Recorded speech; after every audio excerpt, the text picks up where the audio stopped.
The Penance. Part 1. The Beast. Octavian Ruttle was an active, friendly person. He liked people, and it was important to him that people liked him. For example, there were 3 children who lived in the house next to his. Octavian thought that he should know their names, their birthdays, and their favourite toys. But he only knew that their parents lived in India, and that they lived with their aunt and uncle. Occasionally, Octavian saw that the 3 children were looking down from the wall that divided the 2 properties. They never said anything. They just watched carefully everything he did. Octavian was a farmer. He had pigs, chickens, and other animals. One day, Octavian looked in the chicken coop and found some blood and feathers. Some animal had killed one of his chickens. More and more chickens were killed. Octavian looked carefully for the animal that was killing his chickens. One day, he saw a cat walking around the coop. He was sure that the cat was the killer. Unfortunately, the cat belonged to the 3 children. Octavian went to the children's house and explained his problem to their uncle. The uncle agreed that the cat had to be killed. The children will be upset, but you don't have to tell them, was the uncle's last word on the matter. The next day, Octavian waited for the cat. When it arrived, he shot at it with his hunting rifle and missed it. The cat tried desperately to escape. Octavian shot again and missed it again. Then the cat ran out into a field where there was a large oak tree.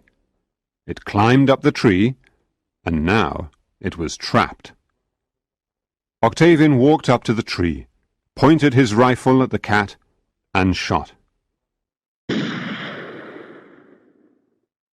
This time he did not miss, and the dead cat fell to the ground.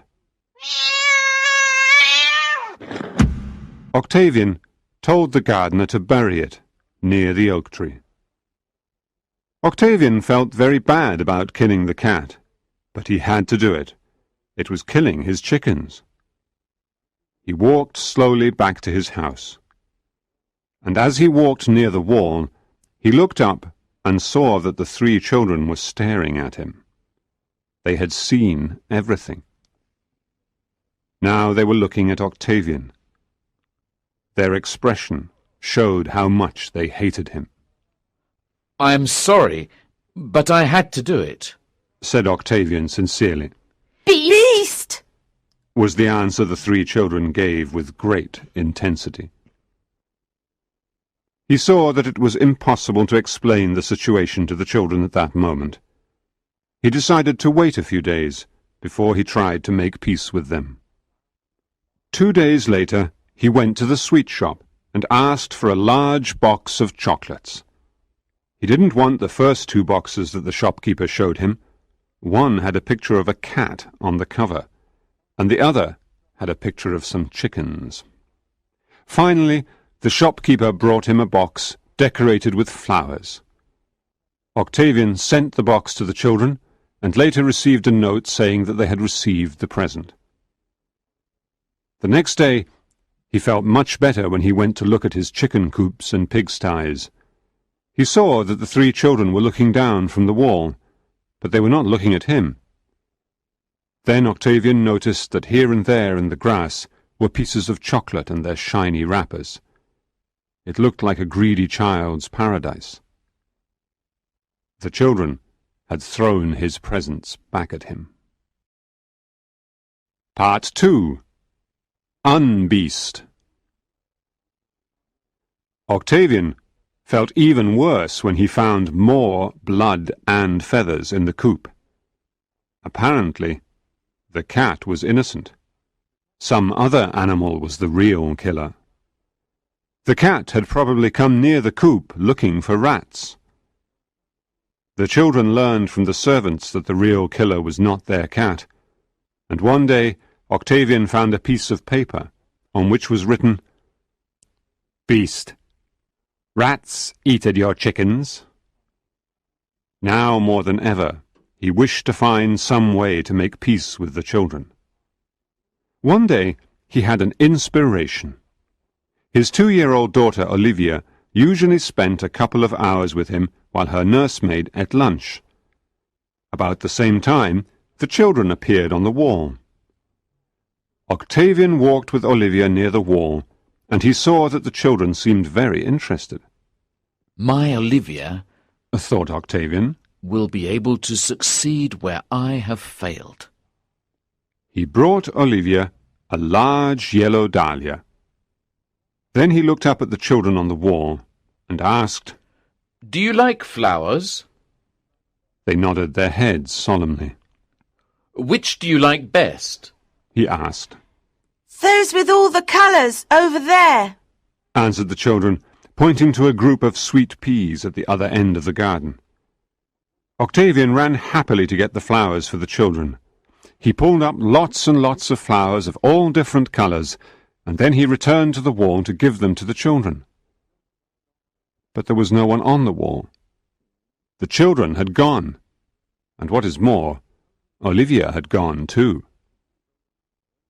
Down in the meadow, the 3 children were pushing a go-kart very fast towards the pigsties. It was Olivia's go-kart, and she was on it. Octavian stared for a moment at the rapidly moving group, and then started to run after them. When he arrived at the pigsties, he saw the children climbing on the roof with Olivia. They were old buildings, and could not support Octavian's weight. What are you going to do with her? He shouted. It was obvious from the expression on their faces that they were going to do something bad, We're going to cook her over a fire. said one of the boys, who had obviously read English history. Throw her down and the pigs will eat all of her except the palms of her hands, Said the other boy, who had obviously read biblical history. The last proposal alarmed Octavian the most. He had heard of cases where pigs had eaten small children. You wouldn't do such a horrible thing to my little Olivia! He shouted, You killed our little cat. replied the children. I'm very sorry that I did. Said Octavian, We will be very sorry when we kill Olivia. said the girl. But we can't be sorry until we have killed her. Before Octavian could think of an answer to this child logic, he saw Olivia fall from the roof into the muck below. He went quickly over the wall of the pigsty to rescue his daughter, but found himself trapped in the muck. He could hardly move. At first, Olivia was almost happy to be in the slippery muck. But when she began to sink, she realized that she was not at all happy, and she began to cry. Octavian battled with the muck, but he could not move. I can't reach her in time! He shouted, She'll die in the muck! Won't you help her? No one helped our cat. the children reminded him. I'll do anything to show you that I am really and truly sorry. Cried Octavian. Will you stand wearing only your white shirt by the cat's grave? Yes! Screamed Octavian. holding a candle. Asked one of the boys. And saying, I'm a miserable beast. Asked the girl. Yes! Yes! Answered Octavian. For a long, long time. Asked the girl. For half an hour? Said Octavian anxiously. He had read that a German king had done penance by standing outside in only his shirt for 5 days and 5 nights at Christmas time. Fortunately, the children had not read any German history, and half an hour seemed like enough time to them. They threw down a ladder, and Octavian was able to save Olivia. That evening he went to the oak tree where the cat was buried. He was wearing only a shirt. In one hand he had a candle, and in the other hand he had a watch. He stood there for half an hour, saying, I'm a miserable beast. I'm a miserable beast. I'm a miserable beast.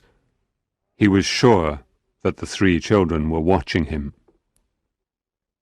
The next morning, Octavian was very happy when he found a piece of paper next to the wall on which was written the message, "Unbeast."